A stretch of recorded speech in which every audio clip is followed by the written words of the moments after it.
All right, guys, we've got all of the atom models labeled. Now we need to tackle some of the questions that I'm asking at the bottom. The first question is which of these models are in the same vertical column? Well, we've done all the hard work already because we identified which elements they were and what column they were in. So we should be able to just look at our 6 atom models and figure this answer out. So I've got column 8A, column 2A, column 1A, column 1A, column 8A, column 7A. So I actually have 2 pairs that are both in the same column. I have these 2, which are both in column 1A, sodium and hydrogen. And that should make sense because both sodium and hydrogen have 1 valence electron. So that's our first pair. Let's write that one down. All right, sodium and hydrogen are the first pair. They both have 1 valence electron. They're in column 1. That is not the only pair that sit in the same vertical column. We also have neon and helium both in the same vertical column. And they are in the same vertical column even though they do not have the same number of valence electrons. Remember that helium is an exception. Helium only has 2 valence electrons, but helium's only using that first energy level, and that first energy level only holds 2 electrons, which means helium's outer energy level is full, and helium is therefore unreactive, and so helium is placed in the same column with the rest of the noble gases, which are also unreactive. So that's our second pair, helium and neon. All right, the next question asks which ones are very reactive nonmetals. I really haven't talked with you about this yet, but I've mentioned the word halogens just when we did our color-coded periodic table. The halogens is right here. This column has the halogens, okay? Fluorine, chlorine, bromine, and iodine are your halogens, and they are your very, very reactive nonmetals. Okay, so you might want to write a definition for halogens. I'll put that in a minute. But which one of these 6 up here are one of those very reactive nonmetals in column 17 or column 7A? And that's going to be chlorine. Because remember, this model D represents chlorine. So that's what we need to put for number 2. All right. So there's your answer to number 2, all filled out. And make sure that you remember what a halogen is. Those are your most reactive nonmetals that are found in column 7A. The next question asks which ones are unreactive.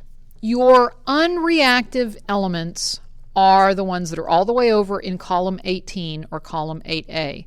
Those are your noble gases. They're all nonmetals and gases at room temperature.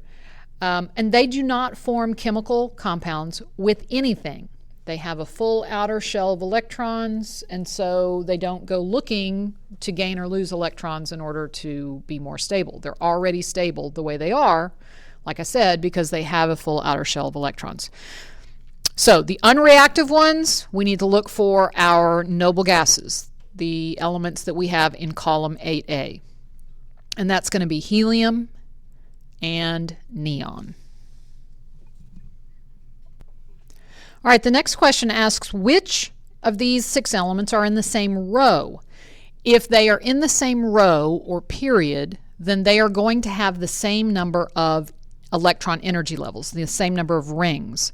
So we're going to look. Hydrogen only uses 1 energy level. Helium only uses 1 energy level. So these 2 are in the same row or period. All right. Neon uses 2 energy levels, and beryllium also uses 2 energy levels. They are in the same row or period. Chlorine uses 3 energy levels. Sodium uses 3 energy levels. These guys are both in the same row or period. So actually we have 3 pairs that we need to write down for the answer to number 4.